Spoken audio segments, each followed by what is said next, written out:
I think we are all familiar with the sewing needle, but have you ever wondered how it came out to look like that? Well, a needle is something that was first invented by our ancestors. The modern embroidery needle, made of combinations of different metals, is just the most recent in a long history of needle development. The oldest needle we know of dates back around 60,000 years ago, a human-constructed animal bone needle found in South Africa. A needle made from bird bone and attributed to archaic humans estimated to be around 50,000 years old was found in Denisova Cave. Other needles made of bone and ivory have been discovered in Slovenia, Liaoning, China and Russia dating back to between 45,000 and 30,000 years ago. They were probably made using a tool made of stone. Splinters of hard long bones were cut out and trimmed to make a rough needle-like shape. They were then meticulously ground and polished so they were the right shape and were very smooth. The delicate eye would have been made by very carefully drilling into the bone from both sides. The thread they used was probably made of sinew, which is a fibrous tissue that connects muscle to bone, or they may have used hair. Most recent discovery was a bone needle found along the Pacific coast of Katmai and was made of animal bone between 4,000 and 4,300 years ago, most likely from bone that was left over after a meal. This discovery is pretty interesting. However, things this small have a tendency to be overlooked in archaeological excavation.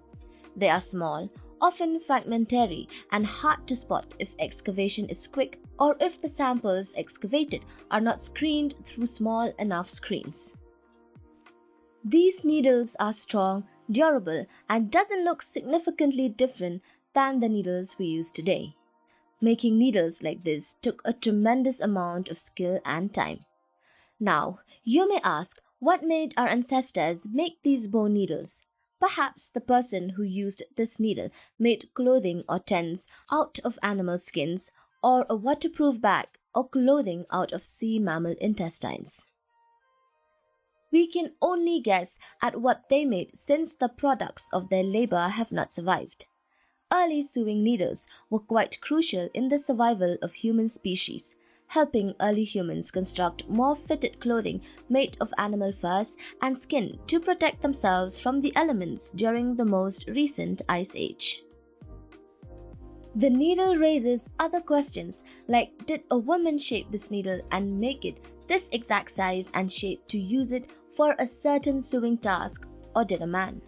Who used it? A mother making a sleeping bag for her infant child?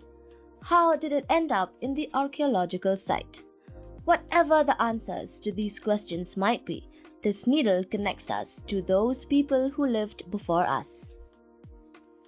They are gone, but this small household object that looks nearly identical to the needles we use thousands of years later remains. They, like us today, needed to patch clothes, sew seams, and care for their loved ones by providing them with clothing, shelter, and warmth. Some believe that there is also an aesthetic role to these needles. In other words, prehistoric humans were not only concerned with finding warmth in wintry winter, they also may have dressed in order to communicate social identity, display tribal affiliations, and indeed to look good. The earliest known example of embroidery was found in Russia, dating to around 30,000 years ago. However, it is widely accepted that embroidery first developed in South or Central Asia and the Middle East. Besides that, the needle is also thought to unleash an aesthetic revolution in clothing. It might have signaled two other developments integral to human prehistory: the ability to travel long distances and the capacity for complex thought. This does not definitively determine whether sewing needles enabled human migrations, but it hints that their role could have been crucial.